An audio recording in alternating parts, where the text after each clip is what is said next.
Bueno, mi siguiente invitado es Boris Barrios, como había presentado, alguien pues experto en derecho electoral. ¿Y qué dice este principio de la revocatoria de mandato y qué fue lo que se aprobó en la Asamblea? Boris Barrios, bienvenido a Next Noticias. Gracias, mi estimado amigo. Un gusto en saludarte a ti, a tu equipo, al auditorio. Mira, en virtud de un proyecto 776, se incorporó una adición al Código Electoral que corresponde al número 438A. Así va a aparecer aparte del texto único que recientemente fue elaborado por el Tribunal Electoral. Se incorpora en nuevos artículos producto de una reforma. El 478A dice textualmente, que es la reforma relativa a revocatoria de mandato, las decisiones que se tomen por aprobación de la mayoría de los diputados de la fracción parlamentaria a la cual pertenecen no podrá ser utilizada por los partidos políticos como causal de revocatoria de mandato ni de expulsión. Esa es en esencia la reforma introducida al Código Electoral. eh, y esto en relación al siguiente aspecto. Mira, el artículo 150 de la Constitución establece que los diputados actúan en nombre de la nación y representan a los partidos políticos en la Asamblea. Ese es el enunciado del artículo 150 constitucional. El 154 dice que los diputados no son legalmente responsables Ajá. por las opiniones o los votos que emitan en el hemiciclo parlamentario. Esto, la reforma que se ha planteado ahora al Código Electoral en materia de esto no resulta inconstitucional frente a ese enunciado fundamentalmente del 154 de la Constitución. Aquí se ha cuestionado que, bueno, ¿por qué no se había demandado la inconstitucionalidad con anterioridad? Bueno, se intentó. Lo que pasa es que la Corte Suprema de Justicia siempre ha considerado que los estatutos de los partidos son un documento privado y no son objeto de control de constitucionalidad. Por eso la reforma a la Constitución ni siquiera entra en una confrontación con los estatutos porque la ley está por encima de los estatutos, a pesar, y yo cuestiono este criterio, porque es que los estatutos, para que tengan validez, tienen que ser publicados en el boletín del Tribunal Electoral y aún así se entiende o dicen entender que son documentos privados con el que yo no estoy de acuerdo. Al momento Claro. en que un ente público como el Tribunal Electoral lo publica en el boletín informativo, ya es un documento público y con una resolución del Tribunal Electoral ya debería poder ser objeto de control constitucional por parte de la Corte. Ese es el contenido esencial de la reforma introducida en materia de revocatoria de mandato. Porque mucho se ha dicho de que esto viola un propio artículo de la Constitución, que es el que introdujo la democracia cristiana en 1983 para aprobar la revocatoria de mandato. Es decir, ¿son contradictorios esto aprobado por la Asamblea o lo único que está haciendo es regulando un artículo constitucional que queda pues muy en el aire? Sí, en efecto, la revocatoria fue introducida en 1983 en la reforma constitucionales integrales bajo el gobierno del expresidente Ricardo de la Espriella. En efecto, que se dice que fue una nueva constitución en vez de una reforma constitucional por lo integral que se hizo. Desde mi punto de vista, se está regulando una materia constitucional porque había una irregularidad. El artículo al que se refiere es el artículo 151 de la Constitución, que establece la constitucionalidad de la revocatoria del mandato y establece que la revocatoria de mandato debe estar en los estatutos. Y de allí el artículo 1 y el artículo 2 establece el numeral 2 de ese artículo 151, precisamente motivos de revocatoria de mandato, entre ellas el incumplimiento grave de los estatutos. Pero, y volvemos al mismo tema, mi querido periodista, y es que yo todavía no termino de entender, bueno, sí lo entiendo en el sentido histórico, del por qué la Corte consideró en algún momento, bajo el contexto de una democracia de partido que habíamos tenido, del por qué los estatutos de un partido no eran objeto de control de constitucionalidad. Pero hoy ese criterio no se sustenta y la Corte en algún momento tiene que cambiar ese criterio para poder, porque se trata del ejercicio de los derechos políticos, que son derechos fundamentales, derechos previstos desde la Convención Interamericana de los Derechos Humanos, pasando por la Constitución. Y no es posible que la regulación de derechos, el ejercicio de derechos políticos, se diga que es un documento privado. Creo que ha sido un error histórico de la Corte mantener ese criterio. Bueno, Así que no creo que sea inconstitucional la reforma introducida recientemente.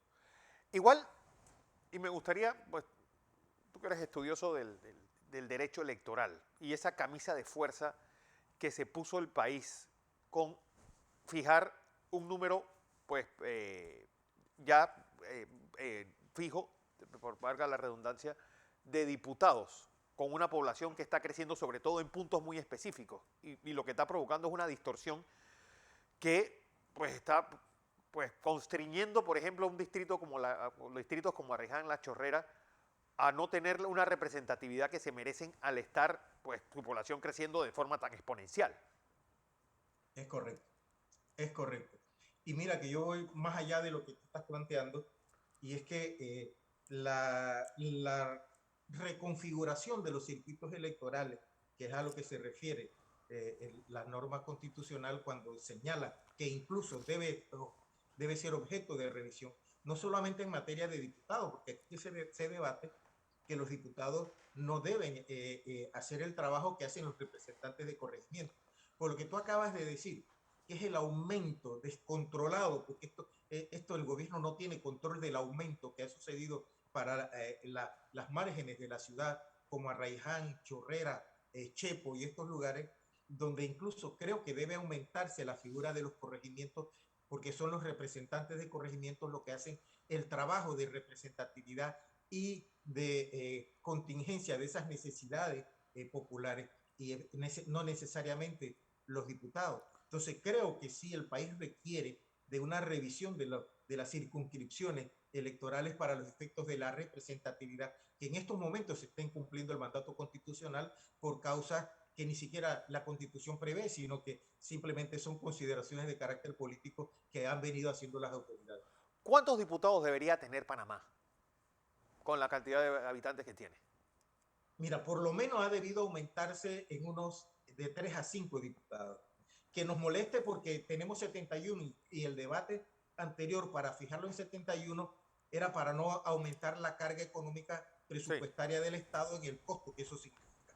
Pero analizando ese escenario frente al aumento vertiginoso de la población en determinadas áreas donde se está recargando la población y vienen aumentando los hechos delictivos y vienen aumentando la necesidad de hogares, vienen aumentando la necesidad laboral, yo creo que hay una disparidad en cuanto al análisis referencial.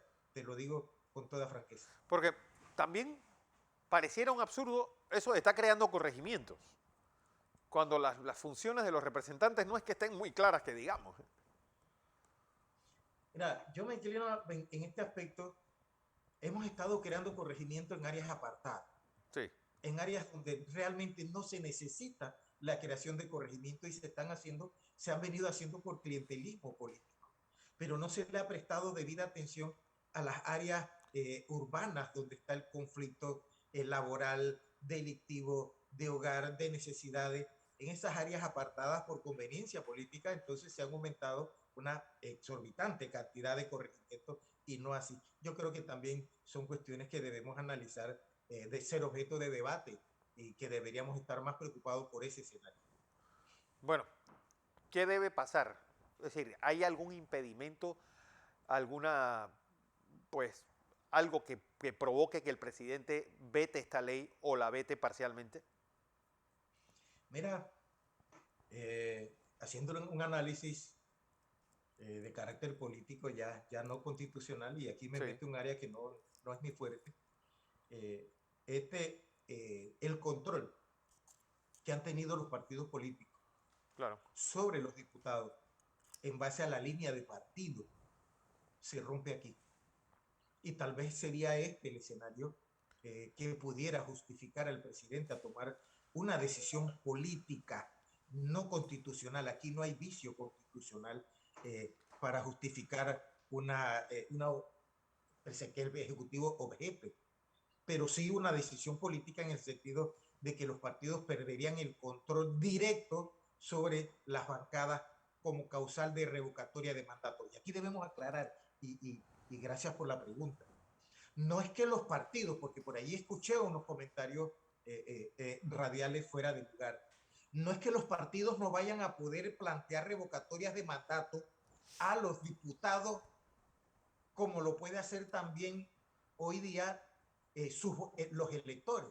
De lo que se trata es que no pueden utilizar como causal la opinión o el voto que el diputado haga en el hemiciclo de la Asamblea como causal para una revocatoria de mandato. De eso es que se trata. Hay otras causales, pero es que esa está excepta por mandato constitucional conforme a los artículos 150 y 154 de la Constitución. Sí. No puede un partido político revocarle el mandato por cómo votó o por su opinión en el hemiciclo, cuando la Constitución le está diciendo, señor, usted actúa en interés de la nación y lo que usted hace aquí en el hemiciclo no es responsable constitucionalmente y por lo tanto mal puede ser una causal de revocatoria de mandato.